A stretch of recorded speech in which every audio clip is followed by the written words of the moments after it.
So the newest season of Singles Inferno just came out on Netflix. What is Singles Inferno? It's a reality TV from Netflix that is basically Love Island if it was Koreanized.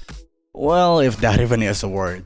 Well, also to be honest, I haven't really watched Love Island, but I would assume they would probably be pretty dang similar. Well anyways, as I was watching it, it sure just got me thinking in some type of way. Nope, not in this kind of ways. There's a time and a place for those kind of stuff. No. It sure just got me thinking that, damn, romance do be as ruined as they say, huh? Because if you watch the show, you would agree with me that the participants for this reality TV are these drop dead, gorgeous looking people with well secured jobs and an interesting enough personality on top of all that managed to secure them a slot in such a reality TV. And yet, if you watch the show, you would see that they are struggling just as hard, if not even harder, than us plebs in trying to secure themselves a date for their future, which is quite crazy in my opinion, because one might try their best, raise up to the best of their abilities, look the best they could have looked in their whole lifetime, but still fail in the end just because. And that is something that I feel like is quite relatable to real life, is it not? Because I don't know about you, but on the parts of the internet where I'm usually around in, there's this somewhat common and popular narrative that romance is dead nowadays. Dating is now just an endless swiping of going nowhere. Well, this is usually the part where people would include academic papers to back their statements, but academic research are quite tedious, besides they wouldn't add too much for this video, so just entertain the idea for me for now, okay? It is not totally true, but think about it. Where are you at right now? Where are you at in your life? How old are you? If you were to right now start looking for a partner, where would you go? It may or may not be the first option that came to your mind, but dating apps are certainly up there, no? Besides, it is also quite true that for a lot of people out there, it is their go-to option. It is also true that for a lot of people it has led to a lot of happy endings as well, but for a lot of other people, it has led to a less than desirable ending. Besides, I'm pretty sure it's not good for anybody's psyche or mental that they are being constantly compared to other better competition within a single swipe of someone's thumb.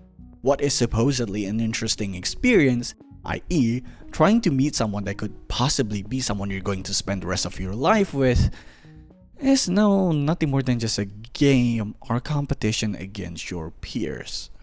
Or another popular option that you can do is to have a connection that you have introduce you to someone else. But in this modern day and age, it is even getting harder and harder to even have such a connection in the first place because people are getting lonelier and getting more and more separated. Again, not 100% true, but just entertain the idea for now, okay? Now let's say you successfully navigate throughout the various dating apps. Or maybe you do have a connection that could introduce you to someone else, or even you explored other options and you managed to find someone in the end.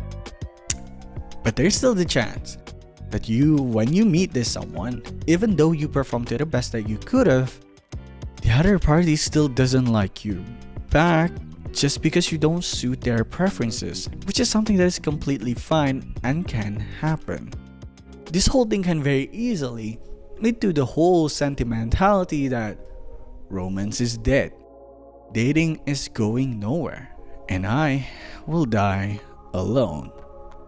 An idea that one can argue is easier to propagate in this modern day of the internet because it is, let's say, profitable for people to be categorized and stuck within certain social circles, hence leading to echo chambers, where one single bad experience can very easily and rapidly devolve into a whole bad belief because one would constantly be presented other people that seemingly seems to have the exact same bad experiences that you do.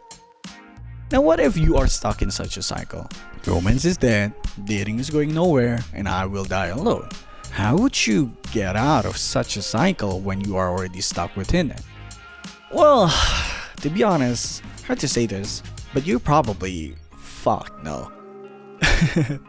Because if one single YouTube video can solve your issue, then maybe, just maybe, you wouldn't have been stuck in the cycle in the first place, no?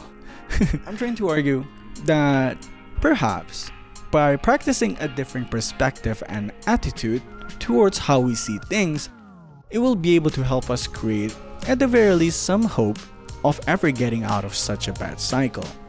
Say, you managed to meet someone. You perform to the best that you could have in every way you can, but the other party still doesn't like you back. How would you change your perspective on how to deal with such a scenario? Well, I'm gonna steal a Reddit comment for this one, okay? Say you eat a food, but you didn't like the food. Is it the food's fault that you didn't like the food? Even if the food itself is served in the top restaurant in the whole world, served by the best chef for the dish itself, served in its most perfect condition, there will still be some people in the world that wouldn't like the food just because it doesn't suit their taste, which is something that is completely reasonable and will definitely happen. But dude, finding a connection in this modern day of the internet is getting harder and harder. Have you seen what it's like out there? People are getting lonelier. What do you expect me to do? Well, I have to agree with that. But let's consider this. Connections are at the very least something between two parties, you and the other party. Since we cannot do much for the other party, or the society or the platform, the only thing we can actually work on is ourselves. And perhaps by practicing a more open and positive attitude towards creating new connections, it will in turn be encouraging the other party to have a similar attitude back. Now, what if you have already done that much and things still hasn't been working out for you? Well, changing your perspectives and attitude towards how you see things is more of a habit and lifestyle change. So how about you keep on practicing that until you change your mind, okay? But mate, being constantly compared to other better competition within a single swipe of someone's arm is driving me quite a bit mental. What do you expect me to do? Well, I have to agree with that one as well.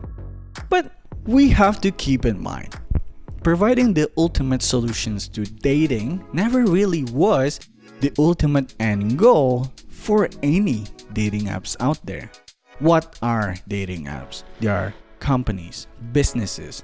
The ultimate end goal for any company and businesses out there is simply to maximize the most amount of profits gained. Providing solutions to dating is simply a means to such an ultimate ending. If the services that are being offered are not up to par, then one of the most realistic options that you can actually do is to, well, simply get off the app. But that's not actually doable, is it? Now, another thing that you can actually do is try to understand the system better and try to play the game within that newfound understanding. If you are not getting matches, then perhaps what you can do is try to work on yourself. Or also you can try to work on your profile, maybe look up what profile works better, and etc, etc. But always keeping at the back of your head that regardless of what you do, it still never was going to be easy in the first place. What if you've genuinely tried your best every way you could have, but things still hasn't been working out for you and you still can't seem to meet that someone that clicks with you just right? What do you do at that point? Well, again, you're probably fucked, mate. Because at that point, all that you have is simply time. You just have to wait until the right moment passes. But waiting, when you are already impatient, will suck pretty bad. But if we are not trying our best, we still have to at least try. Because consider toasted bread or plain white rice. They are as harmless as you can ever get, but they will both still suck if they were wet or unseasoned. If finding a partner is important to you, then the most realistic thing that we can actually do is to keep on working on ourselves to get closer and closer to our ultimately unobtainable perfect selves. And now, finally, if we take a step back and look at all that I've been saying throughout the whole video, things will sound somewhat similar to if you are depressed, just be happy. Well, unfortunately, that's because it is similar. But here's the thing about that advice though. It is most certainly a stupid advice for sure, but it isn't really wrong. Because in order to take steps towards bettering ourselves, it is simply unreliable to hope that things will somehow fall into place and we are now perfect. The more reasonable thing that we can actually work on is to work on ourselves to improve our chances of getting ever closer to that ultimately unobtainable perfection. What I'm trying to argue throughout the whole video is that perhaps by practicing a different perspective and attitude towards the things in our lives, it will help us keep a more realistic approach to our own day-to-day lives, which will in turn help us create more actionable plans for our goals, which in this video is mostly centered on the romance aspect. And you know what? That's about it. I've been rambling for way too long. Thank you so much for watching. Bye bye. Have a great rest of your day.